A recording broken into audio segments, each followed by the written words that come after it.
Bem-vindo ao canal Fatos Desconhecidos. Eu sou Ivan Lima e é um grande prazer te receber por aqui. Antes do início da guerra na Ucrânia, os olhos do mundo estavam voltados para a pandemia de Covid-19. Ao mesmo tempo, por mais que as questões de saúde fossem prioridade em todos os países do mundo, o perigo bélico da Coreia do Norte nunca deixou de ser observado. Até 2017, por exemplo, a nação de Kim Jong-un já havia tido sucesso com os testes de 2 mísseis balísticos intercontinentais e uma bomba 16 vezes mais potente que a chamada Little Boy, a bomba atômica lançada em Hiroshima no final da Segunda Guerra Mundial. Como a Coreia do Norte mantém seus registros políticos e militares em segredo, o que as estimativas sugerem é que essa bomba gerou uma explosão maior que 5 testes feitos anteriormente. Para você entender a força dessa bomba, o portal americano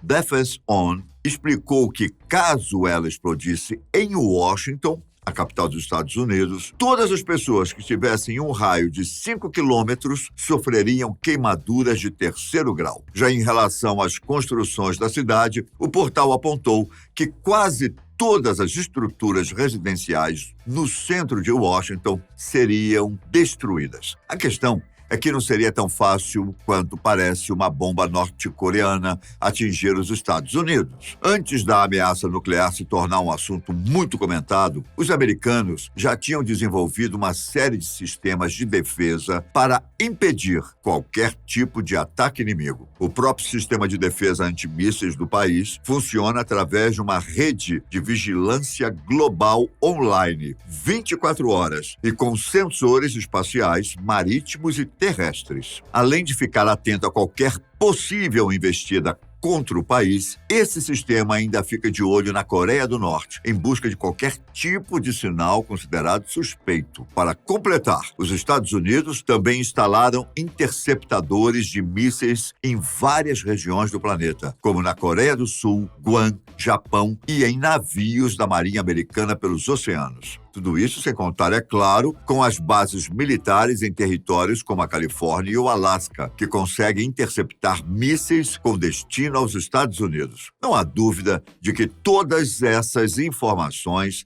são tranquilizadoras, afinal, parece ser impossível que uma bomba consiga chegar ao território americano.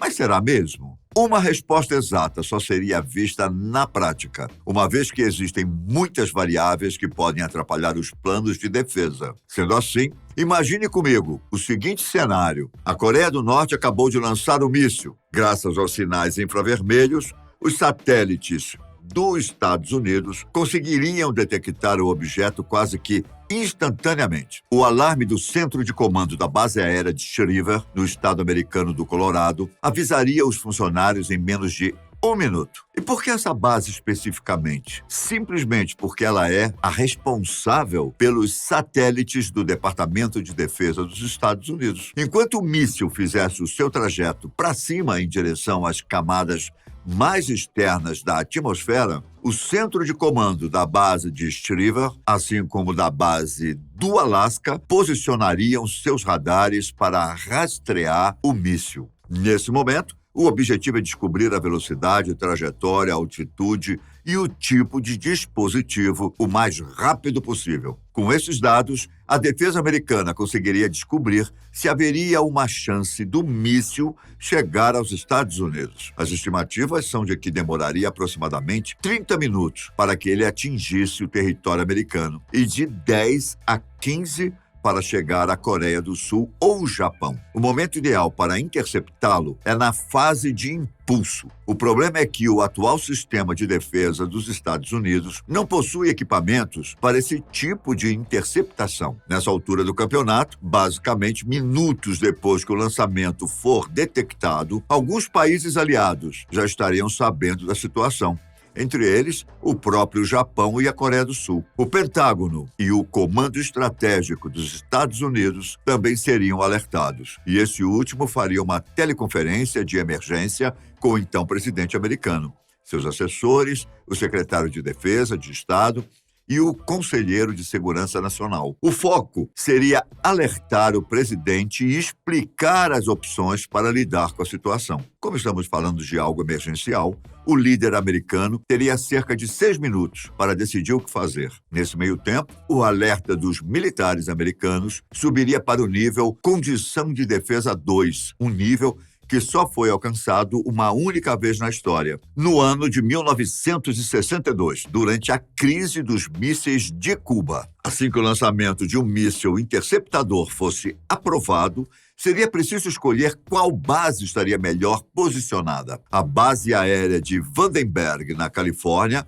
ou a base do Alasca. Essas regiões possuem interceptadores em terra, que são os únicos capazes de destruir um míssil balístico intercontinental. Já teriam se passado de 8 a 10 minutos nesse momento, praticamente uma corrida contra o relógio. Enquanto os militares organizam as estratégias, 2 planos de emergência seriam colocados em prática: um para assegurar a continuidade do governo americano e outro para garantir a defesa civil. O primeiro tem como foco a segurança do presidente dos Estados Unidos e de outros líderes do governo também. Uma das ocasiões em que esse plano foi usado foi durante os ataques de 11 de setembro de 2001. Nesse dia, o então presidente George Bush foi encaminhado para bases da Força Aérea. Já no nosso caso hipotético, digamos que o presidente esteja na Casa Branca quando for informado do lançamento do míssil. Ao contrário dos filmes, em que o líder americano normalmente é enviado para um bunker na própria residência, é mais provável que ele seja levado até um helicóptero para sair de Washington. Uma vez fora da cidade, ele seria encaminhado até a base em que está o avião do juízo final, uma aeronave Boeing 747 ultra secreta que é usada somente no caso de uma guerra nuclear. Dentro desse verdadeiro bunker voador, o presidente tem acesso a todos os códigos de lançamento e também aos equipamentos de comunicação para dar qualquer ordem de retaliação. Enquanto isso, as autoridades também estariam trabalhando para garantir a segurança das pessoas. No plano de defesa civil, a população é avisada por televisão e rádio sobre o lançamento do míssil, ao mesmo tempo que devem receber uma mensagem do próprio presidente explicando o caso. Tanto a Guarda Nacional quanto outros segmentos responsáveis pela proteção dos cidadãos receberiam ordens de evacuação das possíveis áreas de impacto. É verdade que o míssil talvez nem chegue em seu alvo, só que tudo isso faz parte de um procedimento padrão, enquanto as autoridades ainda trabalham de forma simultânea para garantir que o míssil seja interceptado. Como são poucas as chances de um único interceptador destruir o dispositivo norte-coreano, seria bem provável